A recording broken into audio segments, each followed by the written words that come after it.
ඉතින් ඔන්න අදත් ඔයාලා හැමෝම ආයිබෝන් කියලා ආදරෙන් මම පිළිගන්නවා.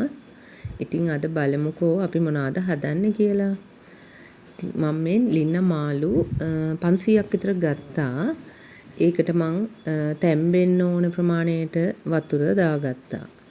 ලින්න තැම්බෙන්න අවශ්‍ය ගානට. ඊළඟට මං ඒකට කහ එකතු කරගත්තා. ඒ වගේම ලුණු ටිකකුත් දාගත්තා. ලුණු ටිකක් දාන්න මොකද එතකොට අර මාළු වලට ලුණු තියෙන්න ඕනේ නේ. මාළු කනකොට සාමාන්‍යයෙන් ලුණු රස හොඳට තියෙන්න ඕනේ ටිකක්. ඒ නිසා ලුණු ටිකක් හොඳට දැනෙන්න එකතු කරගත්තා. ඊට පස්සේ මම මේක මෙහෙමම කලවම් කරලා තැම්බෙන්න ලිපේ තියාගන්නවා.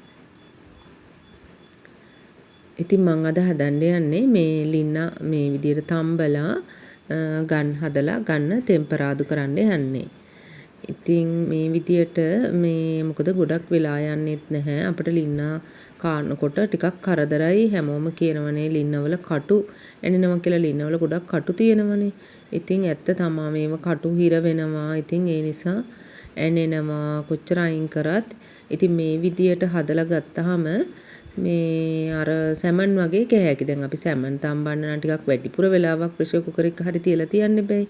නමුත් මේක එහෙම අවශ්‍ය වෙන්නේ නැහැ. ලින්න තැම්බෙන ගානට මෙන්න මේ වගේ බුබුලු දාලා තැම්බෙන ගානට ලිපේ හොඳට ටිකක් වැඩි ගින්දරේම තියාගන්න. ඊට පස්සේ මෙන්න මේ වගේ මැද ලොකු කට්ට ගලවලා අයින් කරලා දෙපැත්තේ තියෙන කටු ටිකත් සුද්ධ කරලා හොඳට මේ විදියට මාළු කෑල්ල විතරක් ගන්න. ඉතින් මේ තියෙන්නේ මේකට අවශ්‍ය තෙල් දාන්න ඕනේ ටෙම්පරාදුවට ඕන දේවල්. අපි පෑන් එකක් ලිපේ තියාගන්න ඕනේ. තියලා තෙල් ටිකක් අවශ්‍ය ගන්නට දාගෙන මේ කපාගත්ත දේවල් වලින් මම ඉස්සෙල්ලාම ඉඟුරු සුදු ලුණු ටික දාගන්නවා. ඉඟුරු සුදු ලුණු ටික බැදෙන්න තියලා ඊට පස්සේ ලොකු බීලුණු ගෙඩියක් වගේ මම ගත්තේ.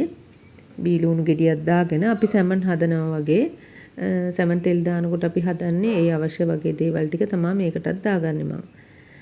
ඊට පස්සේ බීලුණු ටිකත් එකතු කරගමු.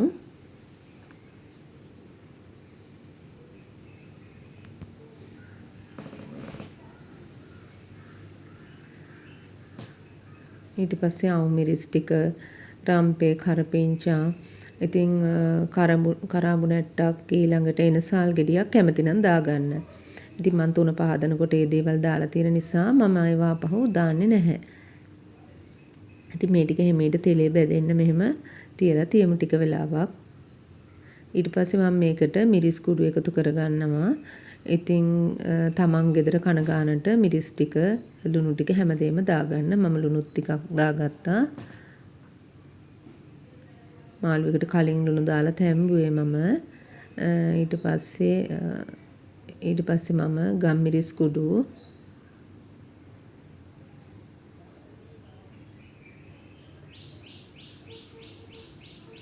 කහ කුඩු ටිකක් දාගත්තා.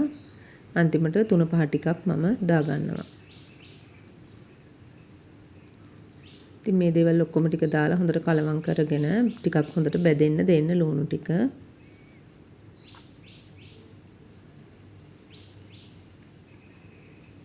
ඊට පස්සේ මම තක්කාලි ටිකක් කපා ගත්තා. ඉතින් අර ඇසිඩ් වෙන නිසා ගොඩක් තක්කාලි උයලා කනකොට ඒ නිසා මම බොහොම ටිකක් තමයි දාගත්තේ.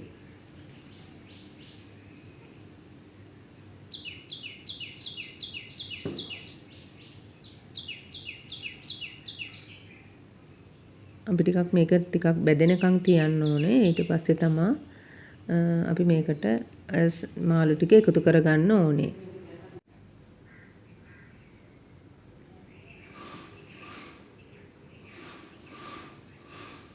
මාළු ටික එකතු කරගෙන අපි හොඳට කලවම් කරගන්න ඕනේ. මේකේ මාළු මේ කලවම් කරා කියලා කැඩෙන්නේ නැහැ. ගානට තැම්බිලා තියෙන හින්දා.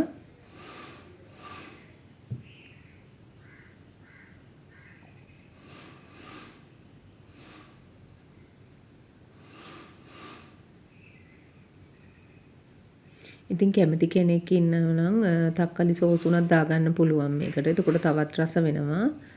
ඉතින් මම දැම්මේ නැහැ තක්කාලි සෝස් කන්න කැමති නැති නිසා දැන්. ඊට පස්සේ මේකට මම ගොරකා පේස්ට් එකෙන් චුට්ටක් දාගන්නවා. මාළු වෙනකොට අපි දාන්නේ මේ විදිහටම ගොරකා පේස්ට් එකෙනුත් ටිකක් අන්තිමට වගේ ටිකක් දාගත්තාම ගානට ඇඹුල රසකුත් එනවා එකෙන්. ඉතින් ඒ ගානට මේ විදියට හොඳට තෙම්පරාදුව හදාගන්න. ඉතින් මේක හරි රසයි. සුදු බතට මේ තෙම්පරාදුවයි සම්බෝලයක් තිබ්බනම් කන්න හරිම රසයි. ඉතින් ඔයගොල්ලොත් මෙහෙම හදලා බලන්නකෝ කොහොමද කියලා. ඉතින් මාත් එක්ක දිගටම ඉන්න cook with Nikini YouTube channel එකේ subscribe කරලා කමෙන්ට් එකක් දාලා මාත් එක්ක ඉස්සරහට දිගටම රැඳිලා ඉන්න කියලා ඉල්ලනවා මම ඔයගොල්ලෝගෙන් ආදරෙන්. ඉතින් මම ලුණු ටිකක් මදි ආපහු එකතු කරගත්තා. ඉතින් ඔයාලා හැමෝටම සුබ දවසක් ගිහින් එන්නම්.